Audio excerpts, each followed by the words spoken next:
ഓണക്കാലത്ത് കഴിഞ്ഞ 17 മുതലാണ് നമ്മൾ പയ്യന്നൂർ നഗരത്തിൽ ട്രാഫിക് നിയന്ത്രണം കൊണ്ടുവന്നിട്ടുള്ളത്. നേരത്തെ നെറ്റ്വർക്കിനൊക്കെ നേരത്തെ പറഞ്ഞതുപോലെ തന്നെ ഒരു ശാസ്ത്രീയമായി നമ്മൾ റോഡിനെ കുറിച്ചെല്ലാം പഠിച്ചതിന് ശേഷമാണ് നമ്മൾ അങ്ങനെ ഒരു തീരുമാനം എടുത്തിട്ടുള്ളത്. ഓണം കഴിയുമ്പോഴേക്കുള്ളൊരു പൊതു അഭിപ്രായം എന്ന് പറയുന്നത് വളരെ സ്മൂത്തായി ഇത്തവണ നമുക്ക് ഓണം ട്രാഫിക് ഇല്ലാതെ ഓണം ആഘോഷിക്കാൻ വേണ്ടി പറ്റിയെന്നാണ്. അത് ടൗണിലെ തൊഴിലാളികളും അതോടൊപ്പം തന്നെ വ്യാപാരി സമൂഹം ഉൾപ്പെടെയുള്ള ആളുകൾ, ടൗണിലേക്ക് എത്തുന്ന ജനങ്ങൾ ഉൾപ്പെടെ പറഞ്ഞ അഭിപ്രായം ഒരേ സ്വരത്തിലാണ്. വലിയ ആശ്വാസമായി മാറിയിട്ടുണ്ടെന്നുള്ള അഭിപ്രായം വ്യക്തിപരമായി ചെയർമാൻ എന്ന നിലയിൽ എന്നെയൊക്കെ പലയാളും വിളിച്ചു പറഞ്ഞ നിലയുണ്ടായിട്ടുണ്ട്. ഇപ്പോൾ ഓണം കഴിഞ്ഞിരിക്കുകയാണ്. ഇപ്പോൾ ആളുകൾ ചോദിച്ചുകൊണ്ടിരിക്കുന്നത് നമ്മൾ ഓണത്തിന് കൊണ്ടുവന്ന നിയന്ത്രണം അതുകൂടി തുടരുന്നുണ്ടോ എന്നില്ലയാണ്. ഒരു പൊതു അഭിപ്രായം വന്നുകൊണ്ടിരിക്കുന്നത് ആ നിയന്ത്രണങ്ങളും ആ രീതികളും ഒക്കെ തുടരുന്നതാണ് നല്ലത് എന്നുള്ളതാണ്. അങ്ങനെയാകുമ്പോൾ കുറേ കൂടി ട്രാഫിക്കിൻ്റെ ബുദ്ധിമുട്ട് ഒഴിവാക്കാൻ വേണ്ടി പറ്റും. നിയന്ത്രണത്തിൻ്റെ ഭാഗമായിട്ട് കാര്യമായിട്ട് ഏതെങ്കിലും റോഡൊന്നും നമ്മൾ ബ്ലോക്ക് ചെയ്തിട്ടില്ല. ചില ക്രമീകരണങ്ങൾ ഒരുക്കിയതല്ലാതെ ആർക്കും ബുദ്ധിമുട്ടില്ലാത്ത നിലയിലാണ് ക്രമീകരണമൊക്കെ ഒരുക്കിയിട്ടുള്ളത്. അതുകൊണ്ട് അത് കണ്ടിന്യൂ ചെയ്ത് പോകണമെന്ന് തന്നെയാണ് നഗരസഭ വിചാരിച്ചുകൊണ്ടിരിക്കുന്നത്.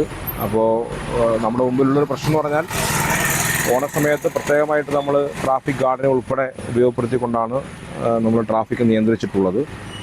ആ ട്രാഫിക് ഗാർഡ് എന്നത് നഗരസഭയെ സംബന്ധിച്ച് നമുക്ക് അത് പൂർണ്ണമായിട്ടും ഇനിയും മുന്നോട്ട് കൊണ്ടുപോകാൻ പറ്റുന്നൊരു സംവിധാനമല്ല. അത് താൽക്കാലിക ഒരു ആവശ്യം കണ്ടറിഞ്ഞ് നമ്മൾ ചെയ്തൊരു കാര്യമാണ്. അതോടൊപ്പം പോലീസിൻ്റെ ഭാഗത്തു നിന്നും കുറേ സഹായം ഉള്ളതുകൊണ്ടാണ് കുറേ പോലീസുകാരെ നമുക്ക് കിട്ടിയിരുന്നു KP ക്യാമ്പിൽ നിന്ന്. അപ്പോൾ അതിൻ്റെ ഒരു തുടർച്ച ഉണ്ടാവും എന്നുള്ളത് പോലീസ് തുടരണമെന്ന് ഞങ്ങൾ പോലീസിന് അഭ്യർത്ഥിച്ചിട്ടുണ്ട്. അപ്പോൾ അതുകൂടി അവർ തീരുമാനിക്കേണ്ട കാര്യമാണ്. ഏതായാലും ട്രാഫിക് ഗാർഡോ അല്ലെങ്കിൽ പ്രത്യേക പോലീസോ ഒന്നും ഇല്ലെങ്കിൽ കൂടി നമ്മൾ കൊണ്ടുവന്ന നിയന്ത്രണം അത് തുടരാൻ വേണ്ടി തന്നെയാണ് തീരുമാനിക്കുന്നതെന്ന് വിജയം തോന്നുന്നുണ്ട്. ഏതായാലും ട്രാഫിക് കമ്മിറ്റി ഒന്നുകൂടി മീറ്റ് ചെയ്യേണ്ടതുണ്ട്. അതുകൂടി ചേർന്ന് ഈ ട്രാഫിക് പരിഷ്കരണം മുന്നോട്ട് കൊണ്ടുപോകുന്നതായിരിക്കും നല്ലതാവുകയെന്നില്ലാണ്.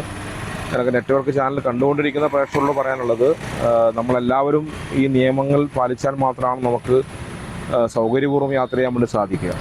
അപ്പോൾ അതുകൊണ്ട് നോ എൻട്രി ബോർഡുകൾ കാണുമ്പോൾ, നോ പാർക്കിംഗ് ബോർഡുകൾ കാണുമ്പോൾ അത് ലംഘിക്കുക എന്ന് പറയുന്നത് ഒരു നിലപാടായിട്ട് സ്വീകരിക്കാൻ വേണ്ടി പാടില്ല.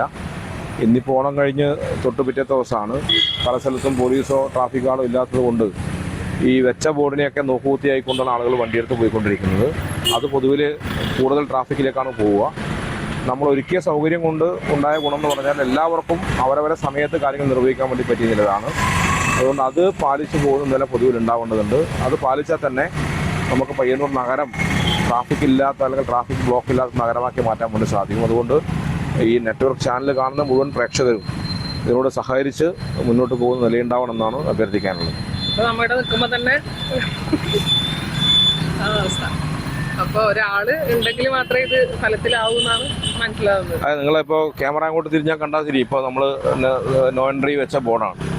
അവിടെ നിന്ന് പയ്യന്നൂർ ടൗണിലേക്ക് പോകേണ്ട വാഹനത്തിന് അതേ ദൂരമാണ്, ഒരു ദൂരത്തിൻ്റെയും അധികമില്ല. പയ്യന്നൂർ സെൻട്രൽ ബസാറിലേക്ക് പോകേണ്ടവർക്ക് കുറേ ദൂരമാണ് പോകാൻ വേണ്ടി പറ്റുക. പക്ഷേ അവരിപ്പോഴും ട്രാഫിക് ലംഘിച്ച് പോകുന്ന നിലയാണ്. ഇത് ഈ റോഡ് വഴി, നമ്മുടെ ഈ റോഡ് വഴിയുമെല്ലാം ആ നില തന്നെയാണ് ഉള്ളത്. അപ്പോൾ അത് നമ്മുടെ ജനങ്ങൾക്ക് ഉണ്ടാവേണ്ട ഒരു അബോധമാണ്.